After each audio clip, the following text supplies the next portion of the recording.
This program is brought to you by the partners and friends of Creflo Dollar Ministries.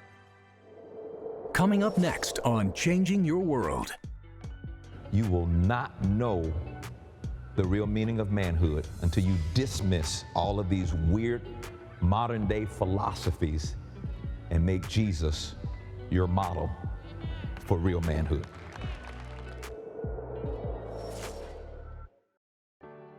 When you give, your gift goes to work, spreading the gospel, uplifting communities, connecting believers from all over the world. It's easy to support the ministry with your giving through Change Express. The process of giving has never been easier for those on the go, so get started today. Go to www.creflodollarministries.org/Change Express now to sign up for Change Express. Easy, automatic giving. This is your world, so let's vow to make it a better place. Let every heart that needs to know your love is here to stay. Oh, it's time we live a new life. Oh, let us love shine bright in you. We're saved by His grace, so we embrace your love today. We are changed. So what happens when that man becomes the faucet that love flows? The faucet that love flows, nourishing his wife with what Christ has nourished him with, what God has nourished Christ with. He's nourishing his wife, not just knowing the scriptures, but he has a relationship with God so he can nourish his wife. And his wife receives that nourishment. And man, she begins to, grow all kinds of wonderful fruit. And she can nourish the children, and what goes around comes around, and then you getting some of what she's growing. All because the right stuff's coming at you as the faucet. The God stuff's coming out of you, the faucet. So I'm convinced, how can I ever expect for us to have successful marriages until I have this talk with every man? Let's talk about some things for a moment. Jesus' life embodied true masculinity.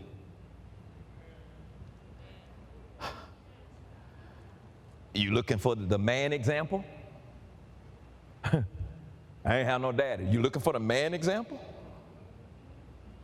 It's Jesus. Jesus is the example of masculinity. If this was not important, how come God didn't put himself in a female body?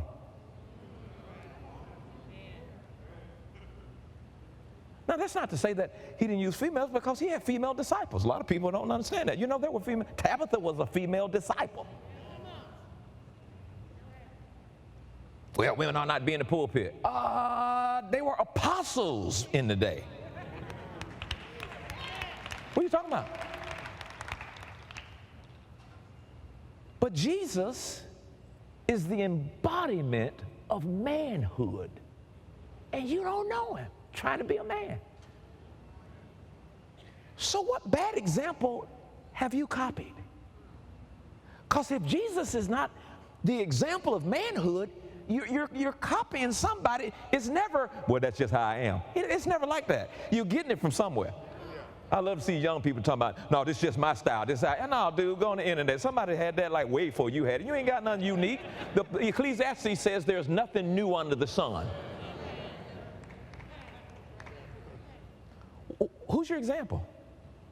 Jesus has got to be the ultimate example. He's the embodiment of true masculinity.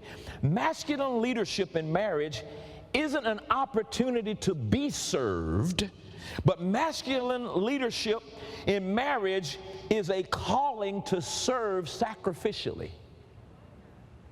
Manhood is sacrificial servanthood. And when you are a man, you are a servant. sacrificial servanthood. When you are a man, you are a sacrificial servant. Manhood embodies Jesus Christ, and Jesus came as a servant.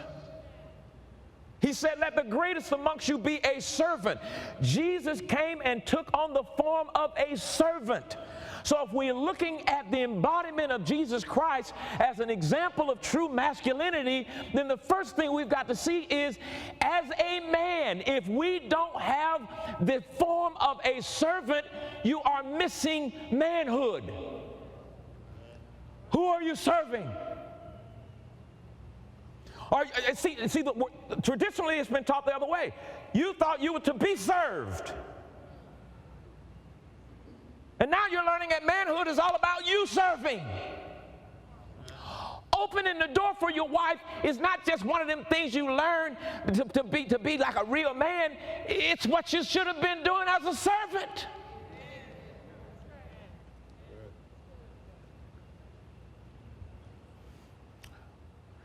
If you are not serving others like Jesus, you're not fully walking in biblical manhood. Look at Philippians chapter 2, 3 through 8. Philippians 2, 3 through 8. Let's look at this in the NLT, if you will. If you know, we're talking about real manhood. That means we've got to take the entire word and define it properly under grace and according to the word. Because these definitions are wrong. And we bought it. I bought it. What happened was I got married and I was looking for a whole new set of laws for marriage. And I bought it. Oh my gosh, so many things I bought that I didn't understand. And that's why I knew at the end of the day I had to have a relationship with God if I am going to be responsible for being a leader and a teacher. I got to know him for myself. I got to get in that word, and I got to be willing to let go of all the stuff I've learned traditionally and get before God and find out, all right, so here's what this thing really is. He says in verse 3, don't be selfish. Manhood is about selflessness. Don't be selfish. Don't try to impress others. Humble, thinking of others as better than yourself. Don't look out only for your own interests. This is in marriage. Don't look out for your own interests. This is in marriage. But take an interest in others too. This is in marriage. You must have the same attitude that Christ Jesus had. Though he was God, he did not think of equality with God as something to cling to. Instead, he gave up his divine privileges. He took the humble position of a slave or a servant and was born as a human being. When he appeared in human form, he humbled himself. Wow. He submitted himself to that servanthood role. As a man, if you're ever going to get this manhood thing down, are you willing to be a servant? Or are you just interested in trying to find somebody that can serve you? If all you're ever doing is trying to get somebody that can serve you, you're just a mailman or a milkman or the ice man. You don't even know what you have no idea what manhood is, because manhood involves servanthood. Now, let's look at this. Our lack of proper education on manhood and credible role models has led to the deterioration of manhood, which has created a diluted image in our modern youth of what a real man should be. And that's a question that's asked a lot of time. What should a real man be? Therefore, I want to bring to mind, we used to call it man law. We still do. But it's now termed, a more therapeutic term is toxic masculinity. Toxic masculinity. Toxic masculinity exists today in our society, which is a term often used to describe the negative aspects of exaggerated masculine traits or man law. Well, what are those aspects? Toxic masculinity or man law would be things like a man should be strong at all times. Don't you share a tear. You see, if that man, if that boy grows up hearing that and he's trying to do that, instead of shedding tears, he'll start shedding bullets. This masculine trait, this toxic masculinity is things like never show any emotions. A real man don't show emotions. Be aggressive and get into fights. That's a real man. Drink alcohol and do drugs. I mean, that's a man's man. A real man is big and he's muscular. A real man, if you're a real man, you got to have sex and you got to have money. Manhood has also been defined, and it's weird today, but manhood is defined as, how can I brag to you about how many women I have deceived into taking care of me? And so even today, that's a huge thing today. You know that, don't you? It's like, you know, you hit yourself in the chest and you say, you know, I got me a woman that take care of me. In fact, I got 4 women that take care of me. They bought me a car. They took me on exotic vacations. Oh, I got me a sugar mama. And what you don't realize is you don't have to work because you're being taken care of by that woman. You don't have to be responsible for bills because she got a job taking care of you. You don't have to even get up in the morning. All you got to do is just be there, supply some sex, and you're being taken care of by this woman, and you don't even realize what happens is now she wants you to start taking care of her like she's taking care of you. And what happens is you can't do that because you've been castrated, and you don't even know how to handle the things that she handles, because your castration of manhood has taken place because you didn't have the opportunity to face those challenges. You didn't have the opportunity to try to figure out how to pay the bills. You didn't have the opportunity to try to figure out how to keep a roof over your head. You didn't have the opportunity to try to solve those different issues that would come in. And while you're beating on your chest and bragging about how many women are taking care of you, you are losing the valuable apprenticeship afforded to every man so that he can learn real manhood. And the problem with that is that the day you start realizing it, you don't know how to do nothing, because all she got to do, because you're not married, because it's just a piece of paper, all she got to do is say, I'm tired of this. Because what's going to happen is eventually all that's about control. I can control you. I can tell you, you better do what I tell you to do, I'm going to put you out. You better do what I tell you to do, I ain't going to give you no more money. You better do what I tell you to do, I'm going to take that car from you. That's my car. What you talking about? And then all of a sudden you find yourself, watch this, submitting, because you ain't really got nowhere to go, and you ain't got no money, and you got nothing to do, and you have been castrated, and you don't even know that your manhood opportunity has been robbed from you, because the world says the thing to do is find a lonely woman who will take care of you, who's in the fear of I'm fear that I don't get a man, so I need to go ahead and buy me one and keep me one. And it's just a crazy mess going somewhere to happen. And you beat on your chest and you say, I'm a man. You pass from one place to another place to another place, renting yourself out, castrated, and don't even know how to reproduce any of what you're going through.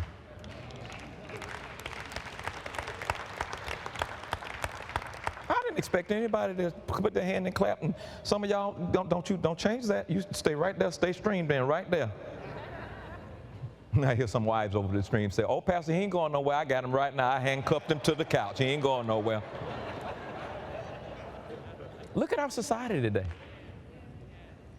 Look at our society today. That's why you see so many men that's soft as cotton. Don't know how to do nothing. Don't even know how to shake your hand right. And we were growing up, we had uncles and everybody that say, squeeze their hand, get a little bit more firm. And you think, well, that ain't nothing. That ain't got nothing to do with manhood.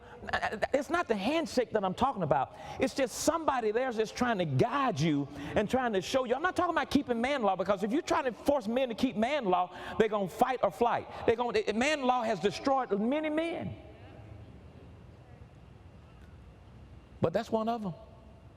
Toxic masculinity. What do you do when a lady goes to get her hair fixed and she looking to her right and her husband sitting right there getting his hair fixed?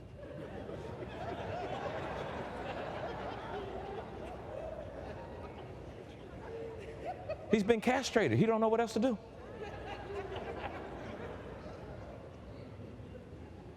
Got you a sugar mama. Seriously? I talked to a man like that who had that going on. He came to me in tears. The relationship was going down. He wanted to move out, but he says, my credit ain't even good enough for me to get a place to live. He wanted to move out, but he says, I can't even get no job. He wanted to move out, but he says, I don't even know what to do at this point. I've been dependent on her for so long. You know what it's like to see a grown man weeping? I said, well, you can correct all that. You can build your credit score up. You can get a job. You can do stuff. It may be slow, but you'll do it. And you know, I'm so proud of him. He did it. And he came to me later on. He says, I had no idea what manhood was all about until I made that decision to do it. And he says, I feel so much better about myself.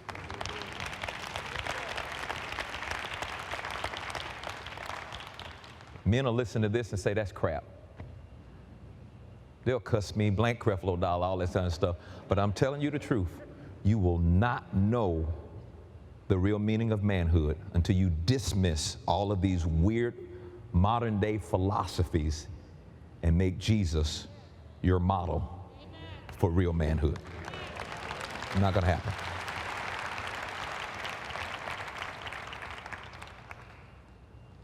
Dominance comes as one, is a part of that toxic masculinity.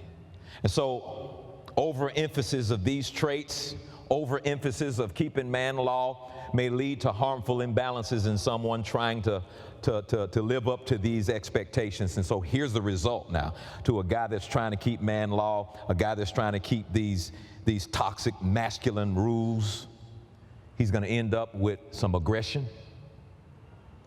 He's going to have sexual aggression and control. He will show no emotions, and then he'll suppress those emotions. This kind of guy is the guy also that's hyper competitive because of that. This is the result of trying to keep man law. Needing to dominate or control other people, so he feels like I need to dominate and control other people because of that. The results is a tendency towards glorification of violence. The results may end up in isolation. He may have love, empathy, or the ability to understand and to share, or he won't have the ability to understand and share his feelings with another person. Entitlement is going to be one of the results that comes because he's trying to keep this toxic masculinity and rules and regulations. Chauvinism and sexism is going to become a part and a result of all of that kind of stuff. So one example of this includes telling another man, and you've heard this before, man up. Man up. Don't show those emotions, man up.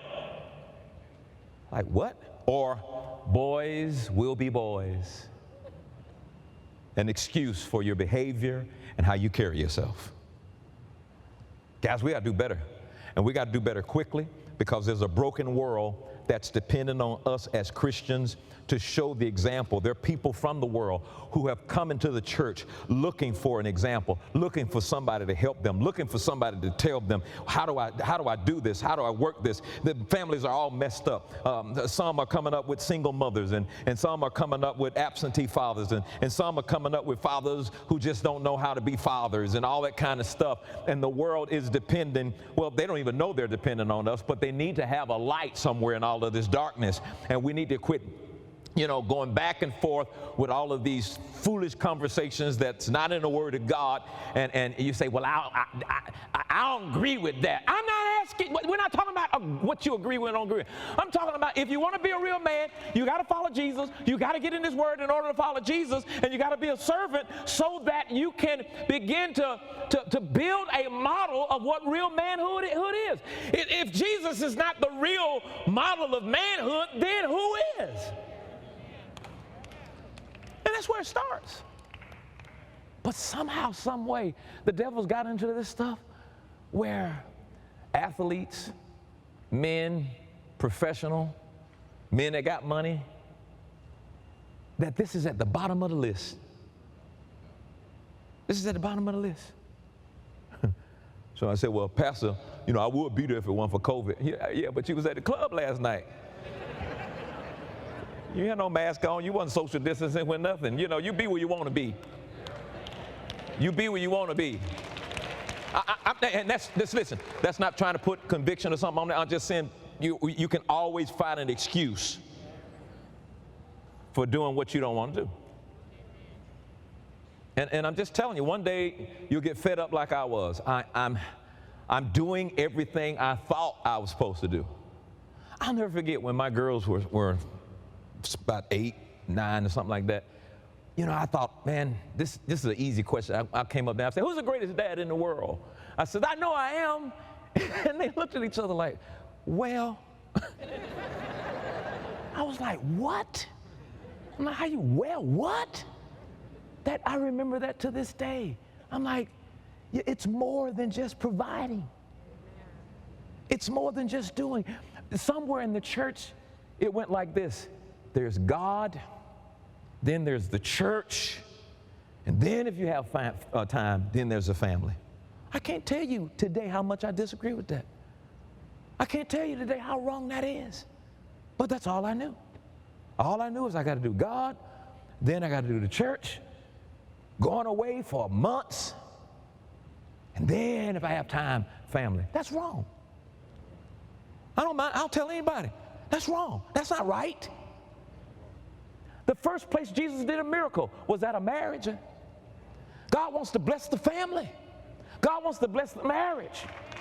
And you can't rob your family of all those other things and then for an excuse, well, that was for God. And God was like, don't blame that on me. I didn't tell you to do that in the first place. I believe this can happen. But I am fully prepared, and hear me well when I say this. I am going to preach the truth of this gospel if nobody is in this seat. I done preached to empty chairs for 1.5 years. I'm used to it. I am not going to compromise this gospel just so people can feel comfortable coming to church. I'm not going to do it.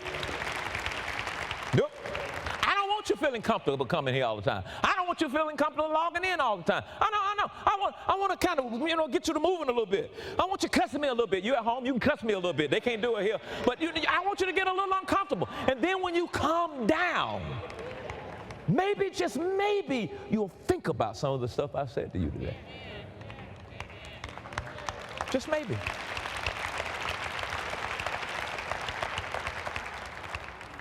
Our women have been overworked.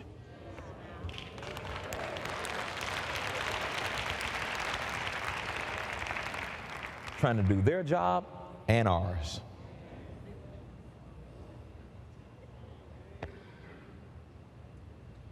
Men don't cook. Well, you ain't gonna eat either. In my house, you ain't gonna eat. I remember one time I came to Taffi, I said, Taffi, I'm hungry. She said, yes. What we gonna eat?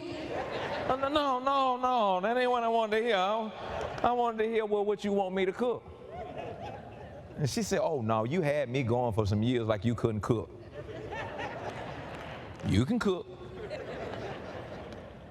In fact, you can cook for both of us. And that part of me was like,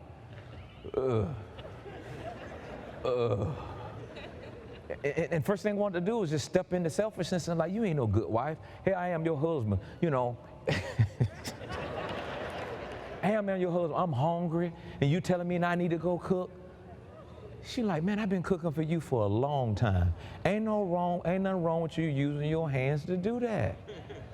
I had to get over that because that toxic masculinity on the inside of me was saying, you wrong, you ain't no good wife. I bet you I get 20 women that'll be willing to cook for me. Don't say that with Taffi. You're like, you better go find them 20.